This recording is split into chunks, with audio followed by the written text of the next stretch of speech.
बिस्मिल्लाहिर्रहमानिर्रहीम अस्सलाम वालेकुम। तो नाज़रीन मेरे सामने तुसी किसान नूं देख रहे हैं, फार्मर नूं।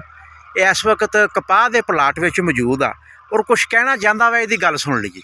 अस्सलाम वालेकुम जी। वालेकुम सलाम। जी की कहना चाहते हैं?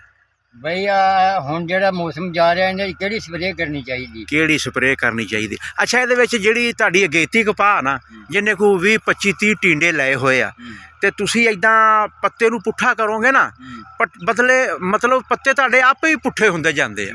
ते जून का जो महीना होवे ते टैंपरेचर हाई होवे ते इह तां अल्लाह दा शुक्र अदा करो कि थोड़ा जिहा ना हवा चलदी पई आ, कोई थोड़ा जिहा फिर भी सुकून आ। इहदे विच वाइट फ्लाई ते जूं ਇਹਦਾ बहुत बुरी तरह अटैक हो चुकिया। बहुत सारे मैं खेत चैक किए आ, ਉਹਦੇ ਵਿੱਚ ਜੂਨ ਦਾ ਹਮਲਾ ਵੀ ਹੋ ਗਿਆ ਤੇ ਵਾਈਟ ਫਲਾਈ ਵੀ ਆ। ਜਦੋਂ ਇਦਾਂ ਦੀ ਸਿਚੁਏਸ਼ਨ ਹੋਵੇ ਤੇ ਇਹਦਾ ਮੈਂ ਫਾਰਮੂਲਾ ਤੁਹਾਨੂੰ ਦੱਸਣ ਲੱਗਾ, ਉਹ ਤੁਸੀਂ ਆਪਦੇ ਜ਼ਿਹਨ ਦੇ ਵਿੱਚ ਬਹਾ ਲਓ। ਪਹਿਲੇ ਸਭ ਤੋਂ ਪਹਿਲੇ ਨਾ ਤੁਸੀਂ ਆਪਦੀ ਫਸਲ ਦਾ ਪੈਸਟ ਸਕਾਊਟਿੰਗ ਕਰੋ, ਦੇਖੋ ਕਿ ਆਇਆ ਇਹਨੂੰ ਕੋਈ ਇਦਾਂ ਦਾ ਮਸਲਾ ਤਾਂ ਨਹੀਂਗਾ। ਅਗਰ ਤੁਸੀਂ ਦੇਖਦੇ ਆ ਇਦਾਂ ਹਿਲਾ ਕੇ ਤੇ ਉਹਦੇ ਤੇ ਵਾਈਟ ਫਲਾਈ ਉੱਡਦੀ ਆ, ਤੁਹਾਨੂੰ ਕੋਈ 2-4 ਬਾਲਗ ਨਜ਼ਰ ਆ ਜਾਂਦੇ ਆ ਤਾਂ ਤੁਸੀਂ ਉਸ ਦੀ ਸਪਰੇਅ ਯਕੀਨੀ ਬਣਾਓ। ਦੂਸਰੀ ਨਿਸ਼ਾਨੀ ਇਹ ਆ ਕਿ ਤੁਸੀਂ ਜਦੋਂ ਪੱਤੇ ਨੂੰ ਇਦਾਂ ਵੇਖੋਗੇ ਨਾ ਤੇ ਪੱਤੇ ਆਟੋਮੈਟਿਕਲੀ इदा पुट्ठे हुंदे जांदे आ। तो जो तुसीं सूरज वाल नूं करोगे तो तुहानूं जुआं नज़र आउणगीਆਂ जिहदियां 10-12 टंगां हुंदियां।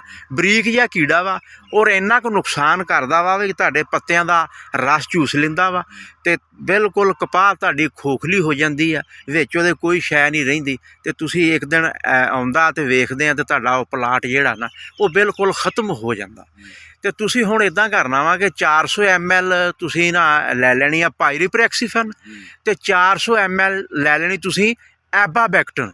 एमामैक्टन नहीं, एबा अल्फिए बेलफबा एबामैक्टन।